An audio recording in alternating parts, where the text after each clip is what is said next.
What is up, everybody? Welcome to Pub Sports Radio in the DFS Picks and Prediction Show. Be sure to tune in every Wednesday, 7 o'clock p.m. Eastern Time, where me, Weezy, Luke, and MMA Monk break down the upcoming card from a DFS perspective and give predictions on the fights as well. Also, be sure to leave a like, subscribe here to Pub Sports so you don't miss out on all the content throughout the week. I know that the guys got out some new shows this week, so go check those out as well. And other than that, we're going to go through it as always. We're going to go through the fight to target, the fight to fade, the fighter to fade, favorite dog, favorite GPP play, favorite cash play, favorite value play, dart throw, talk about our lineups for last week, see how we did. We'll talk about the current standings, see who is in danger of changing their name to Blood Diamond or, whatever that we may have there. But, yeah, should be a fun show here. We will start with you, Weezy. Weezy, taking a sip of water, getting a drink. How you doing? I'm doing good, man. This is an interesting card from a DraftKings perspective. And the great thing about DraftKings is the card can be complete trash. And I'm not saying this card is complete trash, but if it is, you can still find DraftKings angles. You can find players to load up on that you would never ever bet on in a million years. So this is kind of like one of those cards that's really it's ripe to peel that, peel that thing off the orange there, get a good bite in there and find out where we're going to make our points this week. And I can't wait to get into it with you guys. Oh, yeah. This card is not complete trash. It's just trash. Luke, what is up? Are you looking forward to the card? Yeah, it's definitely not the one that has the highest name value on it by any means, but definitely a lot of interesting fights, a lot of lower level fights, which always makes it interesting from a DraftKings perspective. A lot of people we don't know a ton about, don't have a ton of data on. So, yeah, definitely from a game theory perspective as well, always fun. So, we have Monk as well. Monk, you looking forward to it? Yes, sir. Just like Luke said, this is going to be a high variance week, super high variance. So you can't just cut a ton of players out of your lineup. So you got to keep that in mind. And we have the return of Alexander Romanov and Chase Sherman to break down for the second time this week. I'm super excited for that. So let's go. Yeah, what a nightmare last week for all DFS players. First off, we had Barry minus like 1,800 DQ loss. Jackson gets the win in the very first round. I think Jackson was on the optimal lineup, right, Monk? This is the first time the $6,700 salary has made the optimal lineup since January 1st of 21. Put your party hats on, everybody. Launch the confetti. Mike Jackson did it. He did it. Not only that, but a couple fights later, we hear that Alexander Romanov, the best play of the year, is off the card. I know people that, locked him in your lineup, and, as you should. I was lucky enough to only have like 75%, so I felt good about that. But my goodness, that was terrible. So hopefully Chase Sherman fights this week. That'd be nice. But we'll start, as always, with our fights to target. We'll start with you, Weezy. What is your favorite fight to target for this card? For this one, I went with Gabe Green versus Yohan Lainesse. In Green's 2 UFC fights thus far, he's averaging 4.22 DraftKings points a minute, and he's allowing 4.16 DraftKings points a minute. So just to translate what that means, in 15 minutes, when you're scoring 4.22 DraftKings points a minute, it means you'll score about 93 points in a decision win. So it's excellent. It's a really good pace. So in Lainesse, Green's opponent is extremely front-loaded. This is a guy who has no technique at all, and he just throws hammers. He's trying to punt your head into the upper deck, and he's trying to do it in the first 5 minutes. And he has no ability to be able to pace himself or to manage his energy. So either Lainesse is going to get Green out of there in the first round, and Green has been stopped in 2 of 3 losses via knockout. One of them by Jalen Turner on the regional scene. So, you can stop Gabe Green, and definitely, Lainesse, if he hits you correctly, you're going down. The guy's got a savage amount of power. So, I think you could get on the Lainesse side a first-round finish, and if he doesn't get a first-round finish, it's going to be a nightmare matchup for Lainesse because we've seen Green in his 2 UFC fights just never stop. He's got great pace, great volume. He's the kind of guy who can drown you with that volume, with that forward pressure and the amount of strikes that he throws. And it's exactly the kind of opponent that's a nightmare for a guy like Lainesse making his UFC debut. Could have an adrenaline dump. He's already got a pacing and a conditioning problem. So either way, whoever wins this fight, I feel like they're easily going to be optimal. Last thing to say is Green is only 8,500 and Lainesse is 7,700. So it gets us in that middle range where we're going to have to be 2 or 3 times today if we want to go up and get some of those 9,000 plus salaries. Yep, sounds good. Totally agree, because I have the same thing. I'll give a different one, though. It's really hard for me to see, the Rob Font, Marlon Vera main event not find its way in the optimal lineup at these price tags, right? You have Rob Font, who is 8,300, Marlon Vera, who is 7,900. I love the volume of Rob Font landing 5.64 significant strikes per minute. If Rob Font wins, I see him sticking out on the outside, picking apart Marlon Vera for 5 rounds. Maybe not going for many takedowns, if any at all, but I think that volume is really going to add up over 5 rounds. I could see him landing a ton of significant strikes. So 8,300, I really like Rob Font. And on the flip side, if Marlon Vera wins, it is probably a finish at some point. Maybe he can mix and takedowns. So I think this fight as a whole is what I'm going to target. I actually did build my lineups already, which may be a mistake. Maybe somebody pulls out later, but I'm trying to get ahead. And I have like 95% ownership of this main event. I think at these price tags, it's really hard to get away from it this week. Monk, what is your favorite fight to target for this week? I completely agree with both of those. I'll go in a different way. Grant Dawson versus Jared Gordon. These guys have the highest percentage to finish inside the distance according to their historic finishing rates, professionally and in the UFC, with tons of finishes coming by way of win and loss. Jared Gordon has been in finish 3 out of his 4 losses. 8,700 for Dawson and 75 for Gordon is a bit wide, but it's not too wide that you couldn't get to either one of them. Now, all that said, both of these fighters, Dawson and Gordon, put on a tremendous pace. 4.03 points per minute for Dawson, 5 points a minute even for Jared Gordon. Dawson averaging 98 when he wins, over 5 UFC wins, and he is undefeated with 1 draw in that time span. And Jared Gordon, 106.62 when he wins. Absolute stellar scoring opportunities on both sides of the roster this week. And my favorite possible thing, both guys are under their average salary. Dawson 133 under, and Gordon 767 under his average. I mean, both of these guys are scoring a ton on the ground game via takedowns, control time. Jared Gordon, the much heavier striker, scoring 3.18 points per minute just on striking. That does not include knockdowns, even though he has not had one of those in the UFC. That's the highest striking pace on the entire card. Dawson more focused on the grappling side of things with well over 2 points a minute coming by way of takedowns and control time. I think this fight, if it goes to the distance, is going to be a high score. If it gets finished, is going to be a high score. I'm going to have to play both sides pretty evenly, maybe a bit more Gordon for salary relief, but give me Dawson and Gordon as a fight to target this week.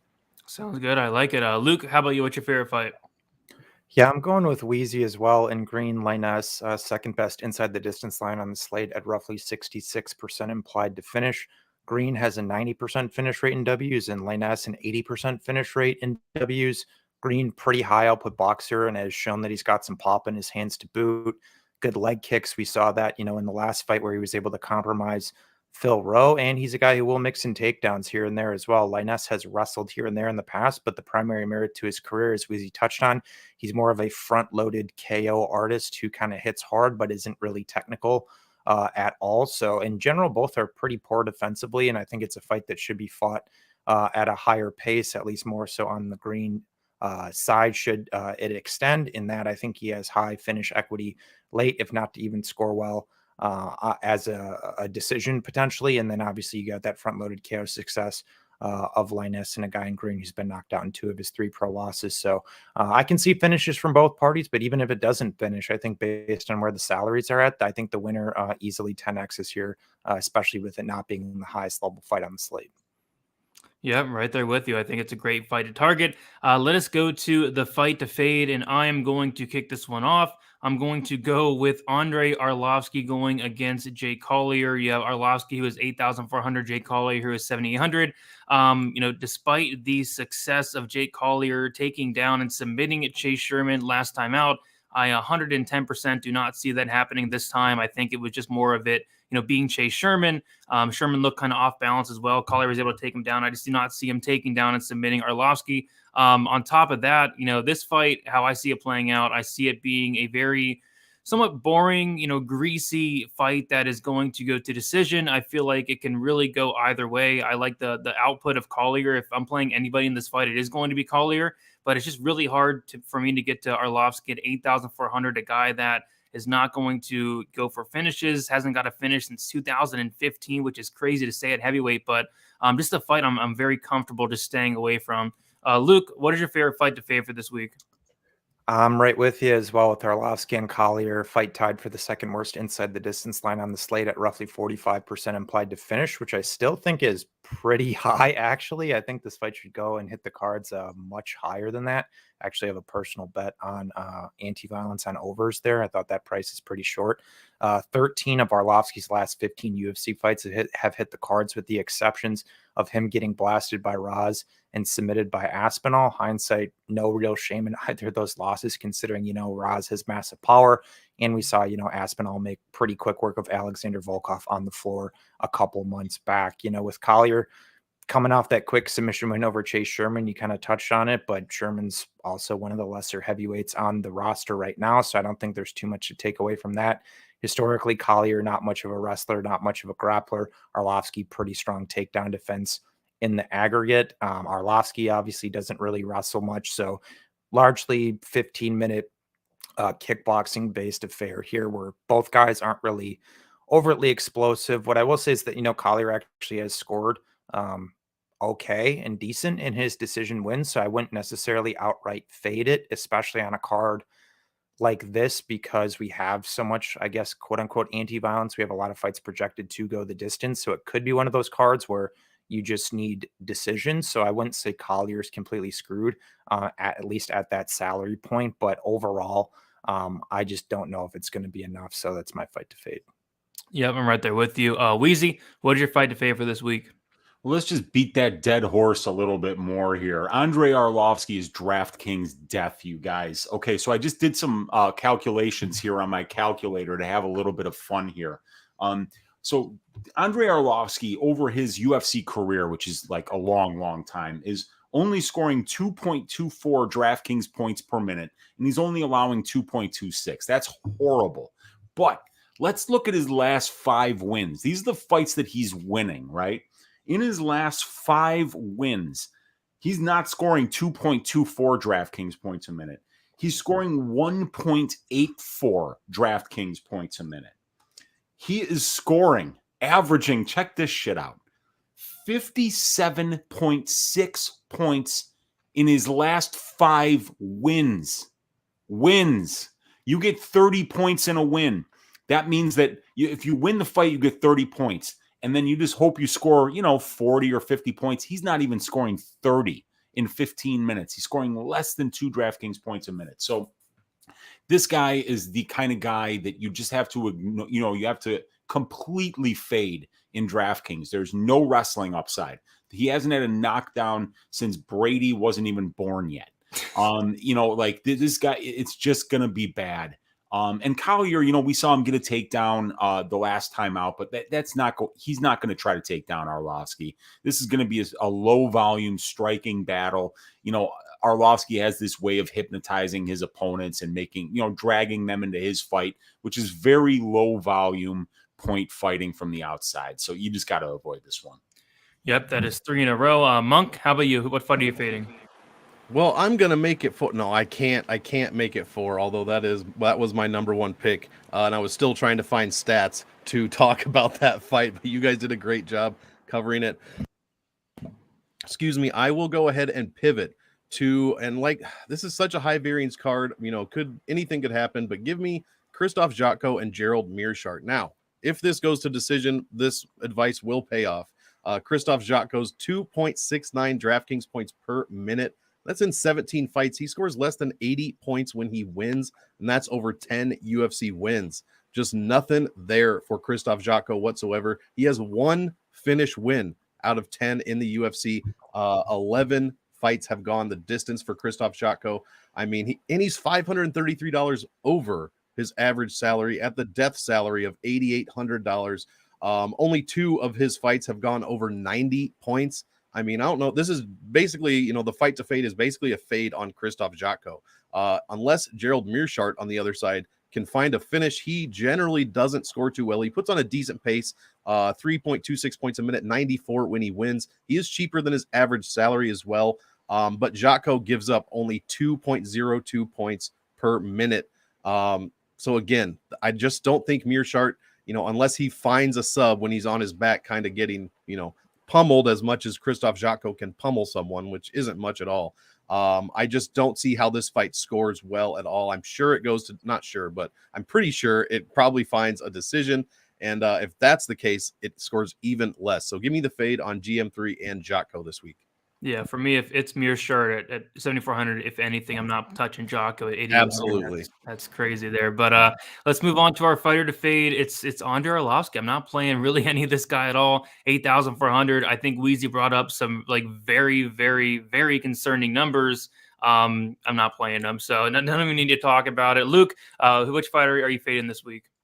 Yeah, kind of piggybacking off of Monk, I'm going Jotko at 8.8K. I guess another fun additional stat, he's only 10x that salary range twice, spanning 15 UFC fights. So not a very good ratio there. And even if he does, there's obviously no guarantee he'd even make the optimal anyway.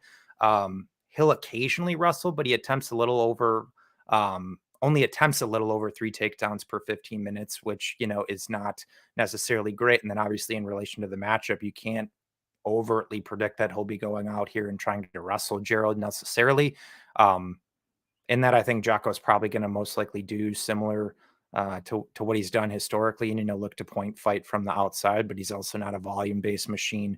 Either. The concern, you know, is that GM3 isn't the most durable fighter in the world, as he's been, you know, KO'd multiple times, but Jotko only has one KO win in the UFC at the same time. As noted, he's more of your touch outside guy. So if anything, I think Jotko would be more of just a complete contrarian option at the top range, because I just don't see him scoring well or making value without a finish.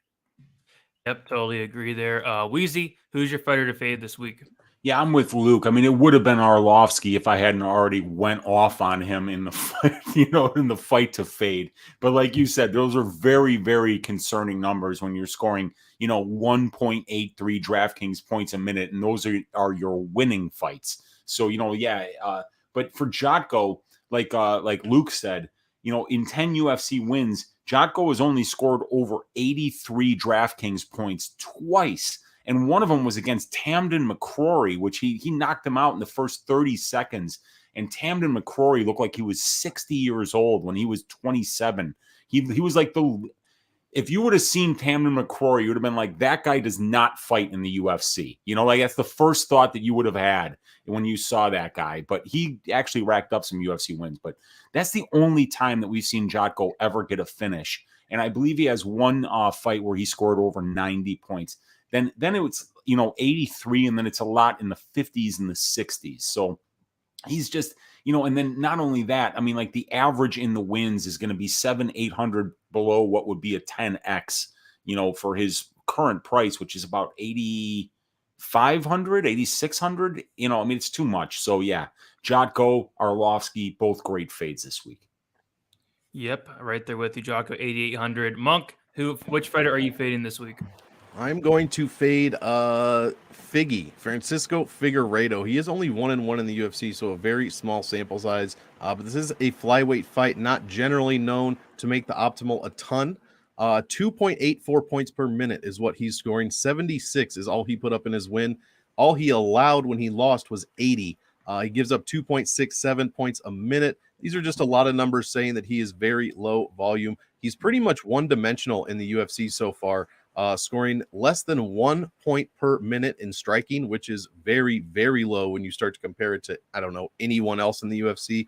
But he does score 1.68 points per minute in takedowns and control time. So, like I said, pretty one-dimensional there. Daniel Da Silva, he's only got one fight in the UFC. So, again, this one could be pretty high variance. We could see an early finish from Da Silva if he can get off early, but I'm not counting on that. And he did allow 1.07 points a minute in control time in his just over 5 minutes on his UFC debut. I believe that was against, Jeff Molina. So I just don't know enough about either of these guys. So I'll be fading Francisco Figueiredo because I think this one goes to decision probably. And if it does, I mean, like someone in the chat said, he might score 60 points. It might be extremely, extremely low if he cannot land some takedowns and get control time. I think that's his only path to victory. So give me the fade on the double F, Francisco Figueiredo. Yeah, I won't have much of him as well. Let's move on to our favorite dog. Yeah, I kind of struggled with this one. Though. I don't think there's a ton of dogs I really like. Maybe you guys can help me out a little bit. We'll start with you, Weezy. Who was your favorite dog for this week? I took a pretty obvious one here in Marlon Vera. Vera's never been finished, and I don't think anyone ever is going to finish him, So, I mean, it's a 5-round fight, even if the guy loses. And Vera's not like this DraftKings monster by any stretch of the imagination. The guy's only scoring 2.66 DraftKings points a minute, and that's over, that's in a double-digit sample size in terms of the number of fights. So, at that kind of a score, right, in a 3-round fight, maybe you're scoring around 70 points in a decision win. But in a 5-round fight, you're looking at 2.66 points a minute. Let's see, I didn't even write down what that would be, but 2.66 times 25 equals 66.5 points. So, even if he loses this fight, as long as he remains to be what he always has been for a very long time in the UFC, very durable, never been knocked out, never been knocked down, and never been finished, period. So if this fight goes the full 5 rounds, even if he just keeps on that low pace of 2.66 points a minute, you're getting a guy for 7,800 that would score 66.5 points in a loss. Very safe dog pick this week. Yeah, I went with Vera as well. There's a couple that stuck out, but Vera is going to be my highest owned dog. I do like the 5-round aspect. I do like the fact that he's never been finished. I like the fact that he's never even been knocked down. This guy has a chin of steel. So like you said, Weezy, unless Font brings in a baseball bat wrapped in barbed wire, I don't really see him getting Vera out of there. So yeah, I like the 5-round upside in a loss as well. I like him in cash. If he does win, I do see it being some type of finish, whether it's a knockout, submission, maybe later in the fight. But yeah, I think Vera would be my favorite dog because, again, there's not a ton of dogs that really stick out. Luke, who's your favorite dog this week?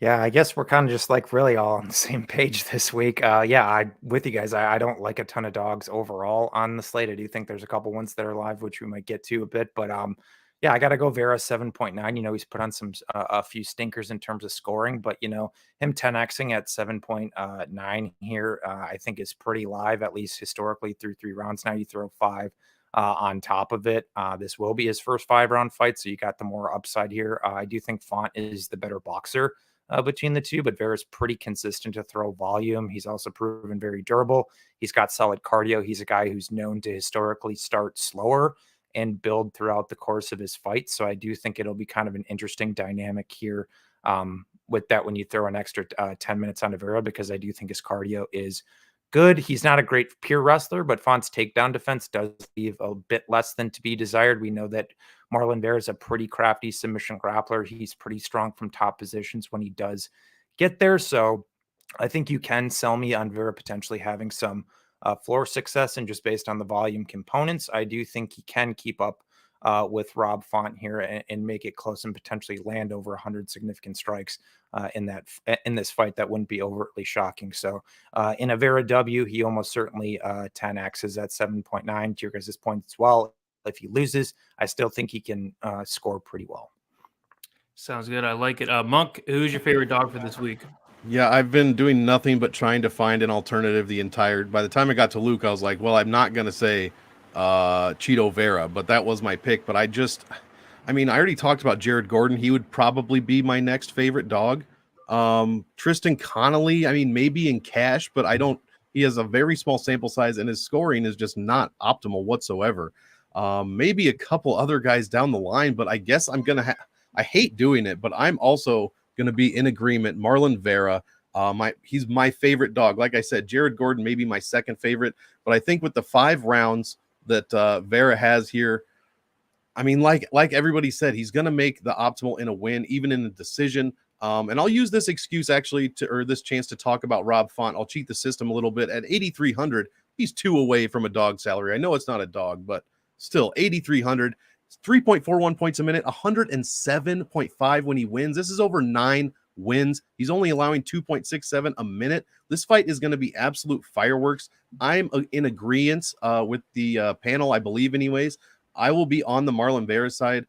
He's probably my favorite dog, and I hate echoing the same thing that we all have said for the chat, but I will have a good chunk of Rob Font as well. So yeah, that's it. Give me Marlon Vera as my favorite dog. Yeah, it just goes to show that the dogs this week may not be barking for sure. But move on to our favorite GPP play. Luke, we will start with you. Who you liking?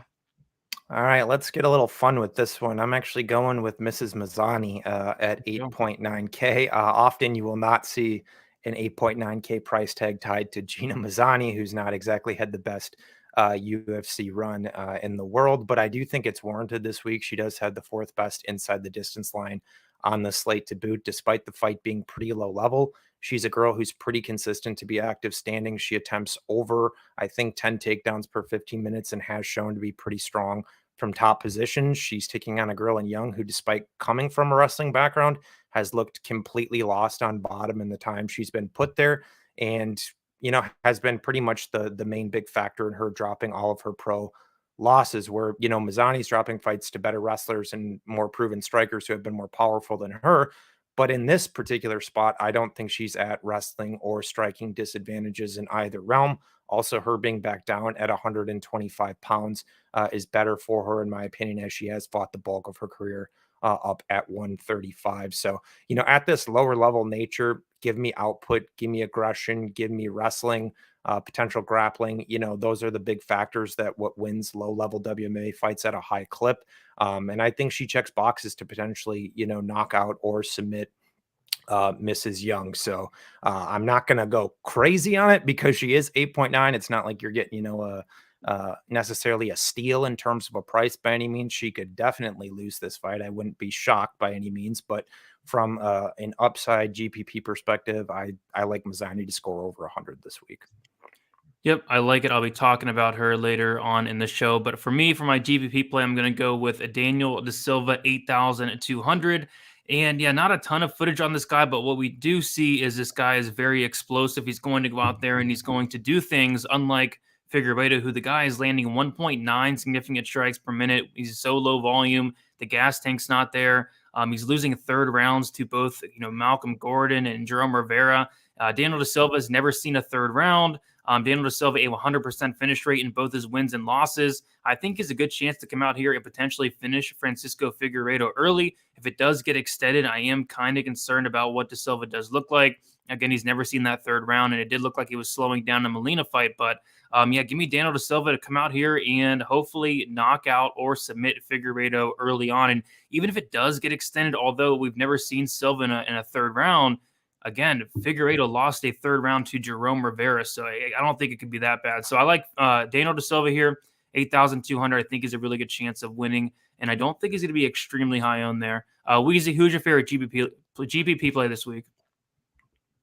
So this week, this is the great thing about DraftKings. Alexander Romanov is not bettable on the money line, but we can fit him into our DraftKings lineups at 9,600. And, I don't really even need to elaborate on this one. This guy's, it's the biggest favorite in the history of the UFC. It's a very safe play. It's not somebody who's a striker. It's a wrestler and a finisher going against one of the worst heavyweights to ever step in the UFC cage. It's very easy. You can fit him in there. Get Alexander Romanov in your lineup. Sounds good. And then Monk, how about you? I will go, and I love Luke's pick, Gina Mazzani. Her numbers are insane when she wins, and that alone should tell you all you need to know about this card. Gabe Green is what I'm going to go with. 8,500 it looks like this week. Super volume. If he can survive what's sure to be Yohan Lainesse just winging bombs at him, 4.22 points per minute, 105 when he wins. Just absolutely fantastic numbers. That mostly comes via striking and knockdowns. 3.68 points a minute out of the 4.22 is on the feet or at distance. He lands 6.5 strikes a minute, and he gets outstruck, though. 7.23 strikes a minute. So like I said, this is a high variance fight. Two fantastic salaries to play. But give me Gabe Green in cash for the potential scoring upside. Lainesse has not fought at this level. So I'm trying to track the trends of guys who, are coming up with all this hype on these undefeated records, and then they just get smashed when they get into the UFC. Sometimes it works out, sometimes it doesn't. That's kind of how I'm seeing this one. If Yohan doesn't finish it early, I think Gabe Green can probably finish him here. We'll just have to see. I know Yohan never been finished. But either way, I think Gabe Green can come with a lot of volume and get you a decent score and a win. So one of my favorite GPP plays this week, and not too expensive at 8,500. Yep, sounds good. I like it. Let's move on to our favorite cash play. I'm going to take the easy route here. It should be easy as long as Sherman does not pull out, after lock. But Alexander Romanov, 9,600. Not much to say. I think he is. I don't really say this a ton, and it's really not. I think he's a lock in cash. But again, I felt confident about putting him in my cash lineup last week, and he put up a big 0. I don't think that's going to happen this week. He should go out there, take Sherman down, finish him, ground and pound, submission, whatever Romanov feels like doing. I think he's a must-own in cash, regardless of what happened last week. Monk, who's your favorite cash play for this week? I would lean Gina Mazzani for all the reasons Luke said, but the obvious answer is one I do agree with, Alexander Romanov.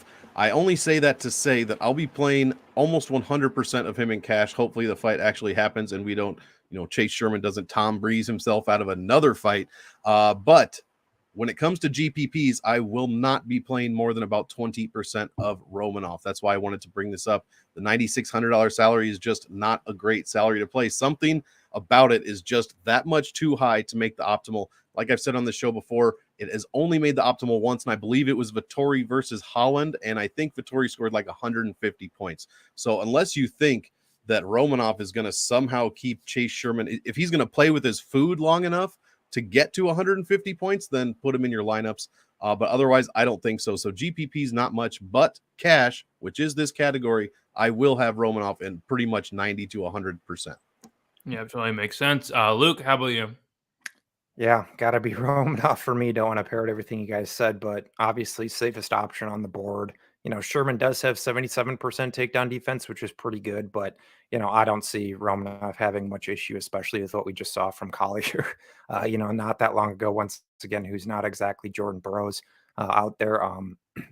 It is still a shorter notice fight for Sherman, despite this getting pushed back a week. He still hasn't had a full camp for this fight. And it's his third UFC stint, just being brought in to lose. We kind of touched on it the other week, but it's like, I don't know how many guys in the UFC have over 10 fights with a worse record than Chase Sherman at 3-8.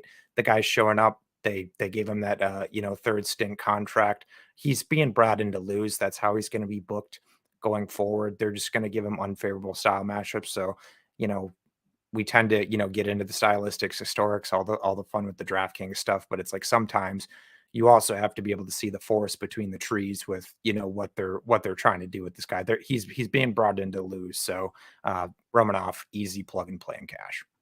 Yeah, for sure. Weezy, you gonna give us something different, or you like Romanov as well? Cash play for me is Mazzani, you guys. And I wouldn't bet the Mazzani money line, but she is absolute DraftKings gold. This is the great thing about DraftKings is that you wouldn't bet this fight necessarily. But look, Gina Mazzani is averaging 4.7 takedowns per 15 minutes, and this is over a 7-fight sample size. She's averaging 5.03 DraftKings points a minute. So that would be 105 points in a decision win at that pace. Shanna Young is allowing 4.65 DraftKings points a minute in her 3 fights. So that would be, if you were to score that many points a minute in a decision win, it would be 99 points. So, Shanna Young gives up a ton of points. Gina Mazzani scores a ton of points. Gina Mazzani wins minutes with her wrestling, and her top control is just okay. So she might let you up and then take you down again. Let you up, take you down again. The only thing you have to worry about is her gassing out. But even if she gets 2 full rounds of wrestling in at 5 points a minute, you're looking at 50 points right there. So Gina Mazzani is a really nice cash play for this week, and her opponent just isn't that good. Yep, I like it, and I did bet Mazzani. The orderlies tried to strap me down, but I was able to outpower them, and I was able to place that bet. So you beat the line movement like you outran the orderlies. Yeah, they tried to get me. I had to overpower them. He threw the big water fountain through the window and escaped into the woods. Thank you, Weezy, for laughing at that. I'm sure 20% of our audience knows what that reference is. That's brilliant. That's That's awesome. Yeah, it should be fun. It should be very fun.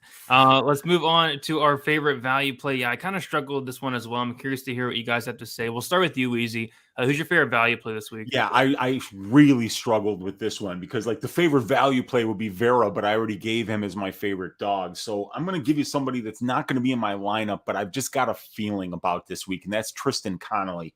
Darren Elkins might be at the end of his rope, and I don't see Tristan getting tired. And that's how Elkins has won his previous fights. Tristan Connelly has over a 90% finish rate as a pro. He's got 2 finishes in the championship rounds. He's got a 4th round finish and he's got a 5th round finish. So I could see this being a bad matchup for Elkins because like the one thing that we've seen Elkins really be able to exploit is a gasser and B, somebody with no wrestling defense. But Tristan Connelly is neither of those things. And I mean, Elkins gets hit with everything. He's going to be spewing blood just from the Vaseline that gets put on his forehead prior to him walking in the cage. So, I could really see, even if this is a close fight, the mask of blood that Darren Elkins will be wearing after 2 minutes being enough to get this to Tristan Connelly on the scorecards. You want to talk about some tread on the tires. You're talking about Darren Elkins here. Now, Elkins is a very good DraftKings player. He scores a lot of DraftKings points a minute because he goes to the wrestling. And, that's probably his path here. But I think Connelly's going to give him a lot of resistance in that area. I think it's going to be a really greasy, close fight here. So, yeah, I think that Connelly does have some nice little value, and I think he'll be really low owned. Yep, sounds good. I'll definitely have some Connelly myself. For me, like I said, I really struggle with this one. I guess the one that sticks out is cheap. Gerald Meerschaert, 7,400. Mostly interested in that because I'm going to have zero Krzysztof Jotko. So for that reason, I do like some Meerschaert. If he's able to get the fight down to the mat in any type of way, maybe he can get a sub. And even in the Muradov fight, he did show some improved striking, some power. I kind of feel like it's going to be somewhat of a close, greasy fight. And again, if this does hit the mat in any type of way, maybe he's live for that sub. But he's dangerous, 94% finish rate. Don't hate some Meerschaert at 7,400, really cheap there. Monk, who are you liking for a value play? I'm gonna go back to probably just a guy that has probably some of the biggest potential as a dog. With some value this week at Jared Gordon, $7,500. I mean, last fight he fought to a split decision with Joe Selecki, only got 74.21 points. That is far less than optimal. But with that fight, in his 5 other wins put together, he's still averaging 106.62 when he wins, over 5 points a minute, 767 less than his average. I'm probably said all this in the first one. Has a ton of takedown points a minute and a ton of striking points as well. I just think that he can easily pay off his salary of 7,500. His average value when he wins is 9.7, so just under 10x. And if that split decision, if he could have scored 20 more points or whatever, he would be well over 10. I just think that if Jared Gordon can get the win over Grant Dawson, he's going to score very well. Even in decision wins, unanimous decision wins, he is averaging 107.69 points. That is obviously a gigantic number for a 3-round fight because Jared Gordon's never been in a 5-round fight in the UFC. So those are all 3-round numbers. I think he has the potential to go off in a win. So give me the upside of Jared Gordon for my value play this week. Sounds good. And like you said, I think that fight as a whole is going to be one that is going to be very good to target as well. For sure. Who's left? Is it you, Luke? Yep. Okay, good. So I'm actually going to go opposite of Weezy here, and I'm going to go Elkins at 8.6. Pretty much when he wins, he puts up over 90 points pretty consistently. Comes from a strong wrestling background. He's reliable to attempt, secure a ton of takedowns in his fights. He's been strong from top position. He will let his hands fly.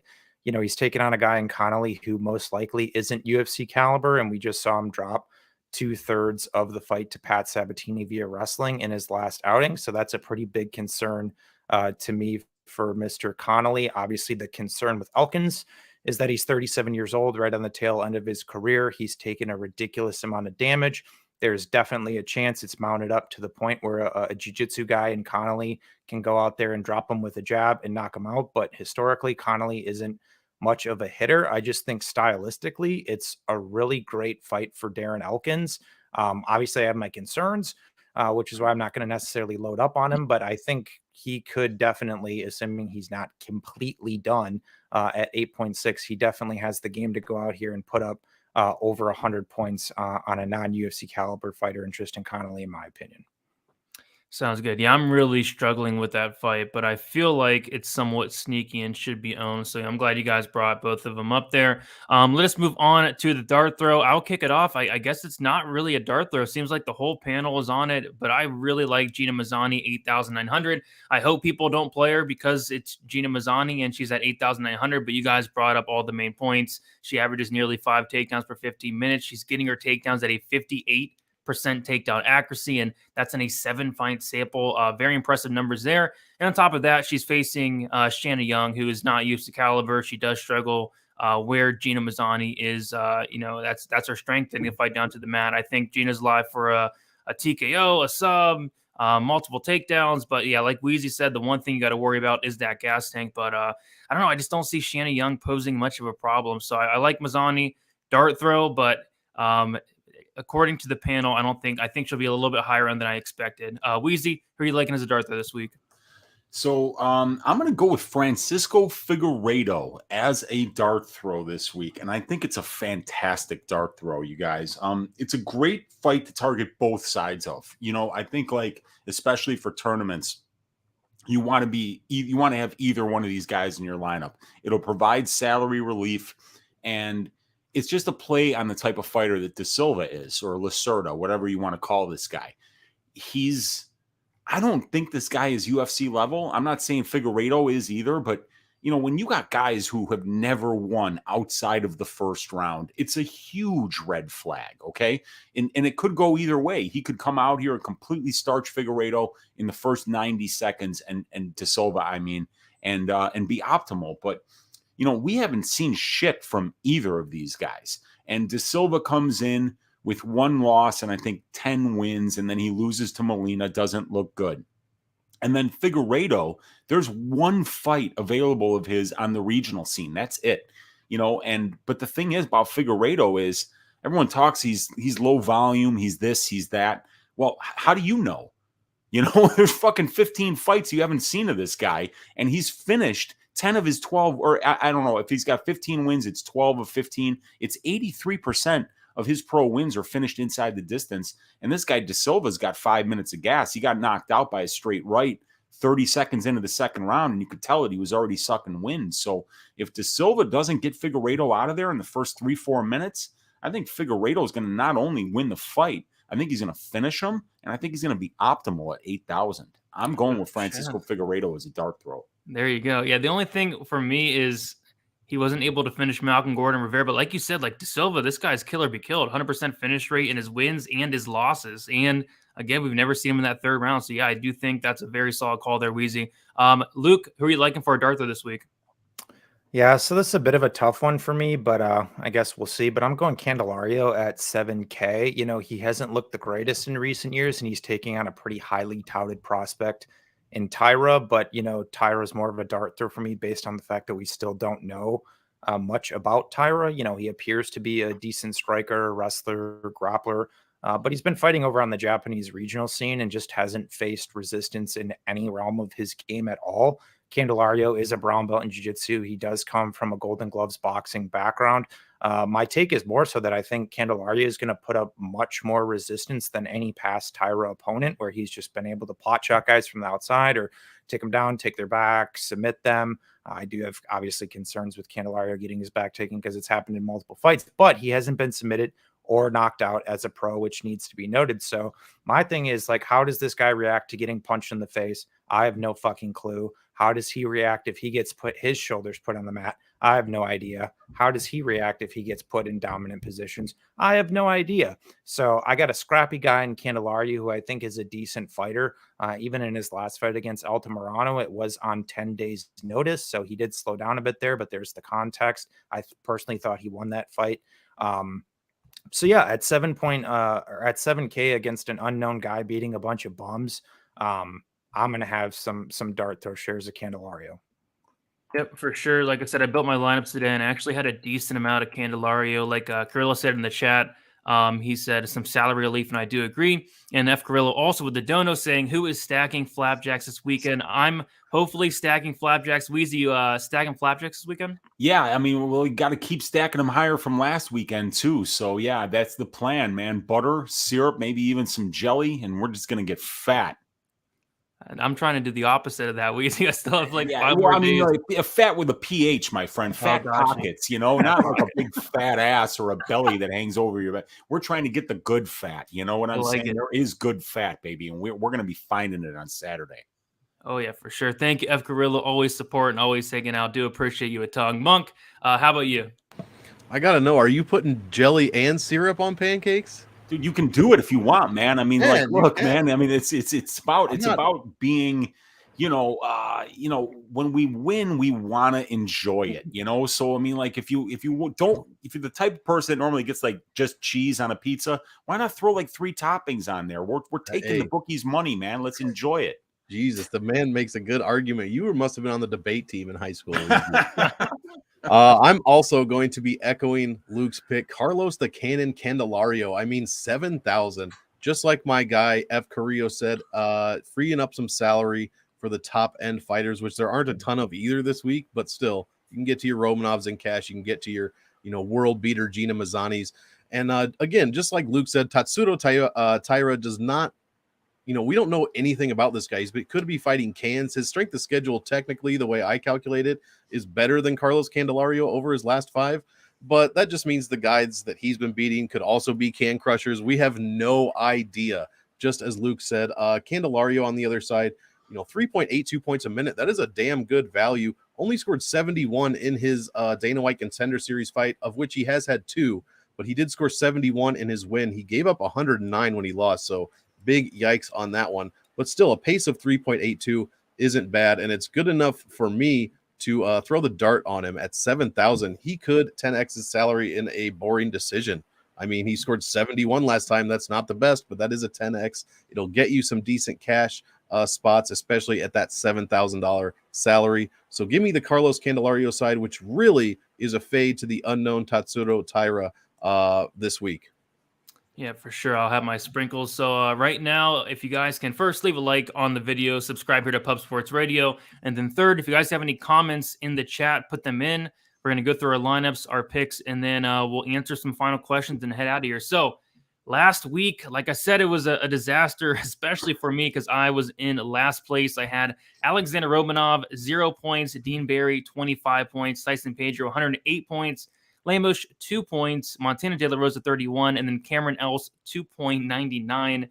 Horrendous. In third place was Monk with Romanov, 0 points. Pedro, 108. Andrade, 92. Venata, 14. De La Rosa, 31. And then Else, 2.9 for 250.69 DraftKings points. And then in second place was Luke with Romanov with 0. Pedro, 108. Mark Arnabario, 101. Linz, 91. Lainesse, 2.8. De La Rosa 31, scoring 336.18. And then in first place, our Uncle Weezy with Romanov 0, Arichi Long 125, Mark Arnabario 101, Parsons 108, Lainesse 2.8, and then De La Rosa 31.65. Congrats, Weezy. You got first place. Hey, man, it's been a minute. So, I appreciate you guys letting me get in the front of the pack every 3 months or so. You got to let your Uncle Weezy have one, and I appreciate that. But, yeah, that was a rough one for pretty much everybody. Last week was a week where if you decided to play into variance, which would have been saying, like, I don't want as much Romanov as the field, and maybe I'm going to take some Mike Jackson, maybe I'm going to take some of these lower-owned underdogs.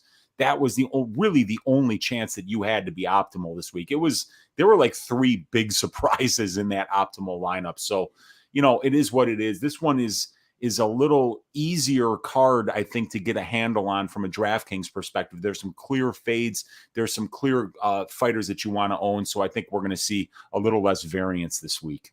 Hopefully everybody shows up this week. That's the bare minimum that we can ask for. That is the bare minimum, right? Let's go over our totals for the year. We are now at 13 cards, and I don't think it's not changed from last week, but Weezy did close the distance a little bit. He is sitting in fourth place with 5,398.8. In third place is Luke with 5,454.67.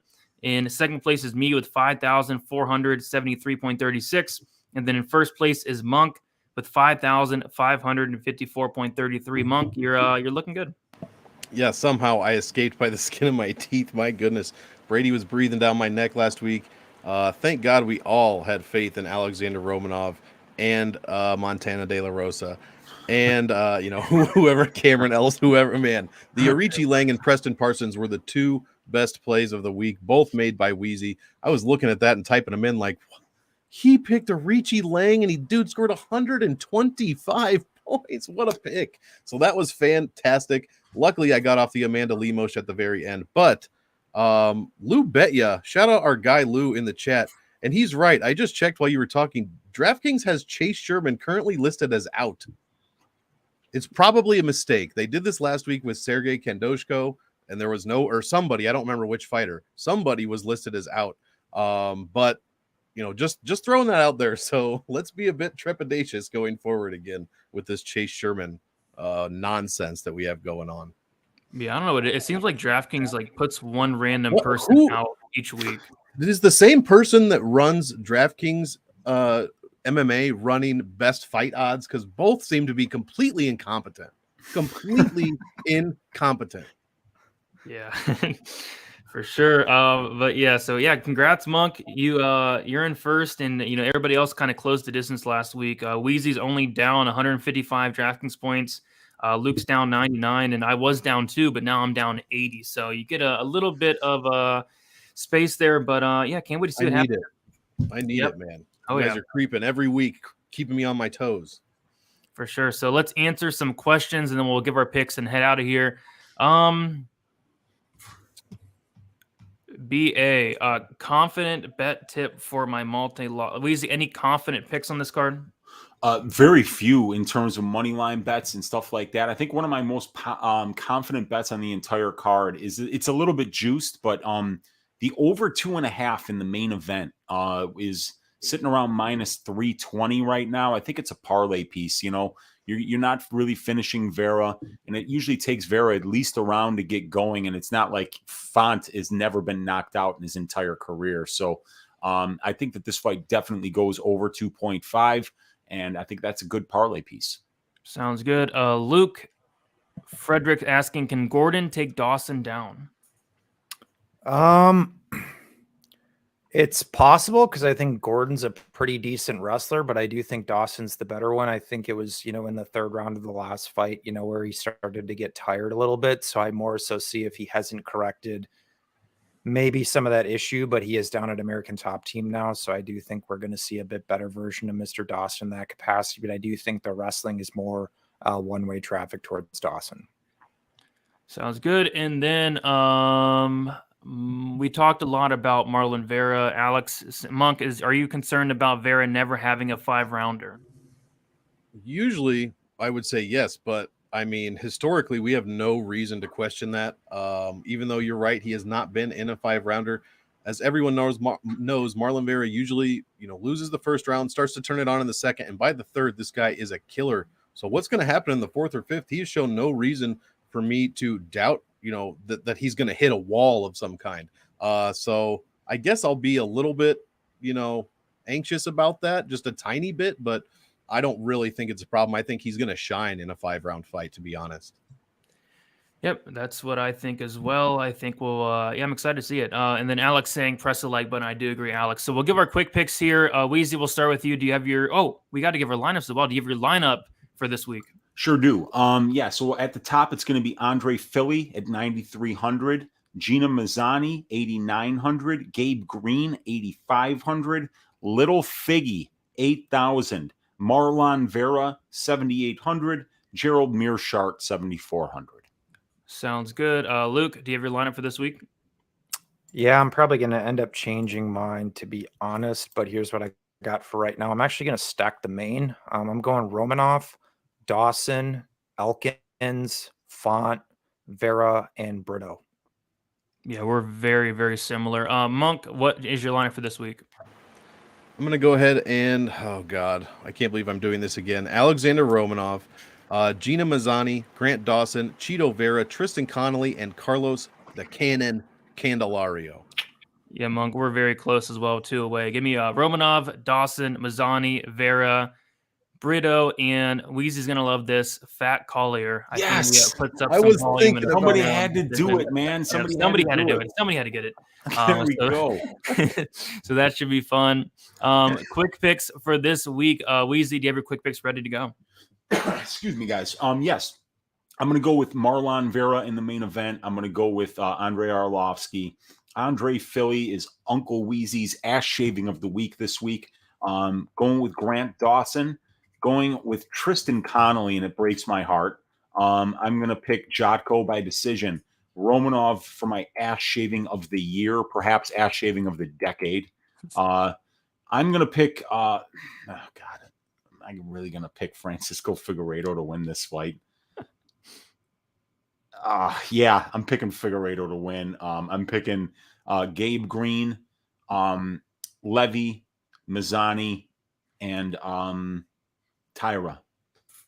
Sounds good. I will take Vera, Collier, Fili. Give me Dawson. Give me Elkins. Give me Jotko, De Silva, Romanov, Green, Levy, Mazzani, and then Tara as well. Monk, do you have your quick picks ready?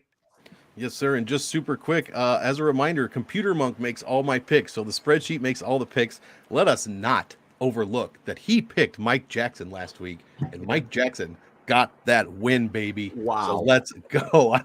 Obviously, I'm being facetious with the DQ. But Computer Monk is picking Rob Font. I disagree with that. But Rob Font, Jake Collier, Darren Elkins, Krzysztof Jotko, Grant Dawson, Andrei Fili, Gina Mazzani, and I'm with you, Weezy. Francisco Figueiredo is Computer Monk pick on that one.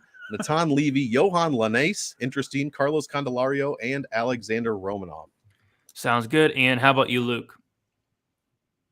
I'm going Font, Arlovski, Brito for the upset, Dawson, Elkins, Jotko, Romanov, De Silva, Green, Levy, Mazzani, and Candelario for the upset. Awesome. There we go. So we'll kick it around. Weezy, what do you have going on? Where can they find you? You can check me out on Pub Sports Radio every Sunday for Stat Diggers, and then every Wednesday for this show. And then you can find me on the MMA Engine YouTube channel. We'll be going live tomorrow night. What time? 7 o'clock Central Time? For what? For probability, my friend? Yes, 7:15 Central. 7:15 Central Time. Be there or be square. Probability. We're going to give you a data-driven look at the over-unders and the fight goes and fight doesn't go to decision lines on this card. And you can find me on my YouTube channel, Uncle Weezy. I do balls deep breakdowns of fights, do a full card breakdown every Tuesday night, 10 o'clock Central Time, called Just the Tip. Thank you guys for hanging out on a Wednesday with us here, and let's stack cash tickets like flapjacks for UFC Vegas 53. Yeah, Sean wanted to know if you're going balls deep tonight. Oh, yes. I am not going balls deep, but I will be doing Ask Weezy, 10:30 Central Time after the Club and Sub podcast tonight on my channel. You can ask me any questions you have about any of the fights. I'll bring out the database. I'll bring out the prop template, give you a little sneak peek of that. And just ask me any statistical questions about that you might have on this card, and we'll get into it. Sounds good. There you go, guys. Luke, how about you? Where can they find you? What do you have going on? Yep, Twitter, SWR_betting, Club and Sub podcast tonight. Me and my boy Lags are actually going to be running a two-man crew, as my boy John is actually out tonight. So we're going to be chopping that card up at 10 p.m. Eastern on YouTube. Once again, Club and Sub podcast, patreon.com/SWRbetting, bets, 4 content pieces a week out there as well. So yeah, let's get after it this week, guys. There you go. Go check them out. And then last but not least, we have Monk. Monk, how about you? Thanks, man. Thanks, Pub Sports Radio, as usual, for the host. Thank you, chat, for hitting that like. And always, check me out, Monk Maddox YouTube channel and Twitter. I'm just releasing a few videos for the week for UFC Vegas 53. My game theory video where I break down all 12 fights from a DFS perspective, and a couple of plays and fades videos, so check that out as well. And then over on the MMA Engine channel, you guys, it's me, Brady, Weezy, and Lou Betya. We are killing the game over there, dropping content daily, sometimes a few times a day, leading up to every single UFC card. Just released Salary Voodoo over there this morning.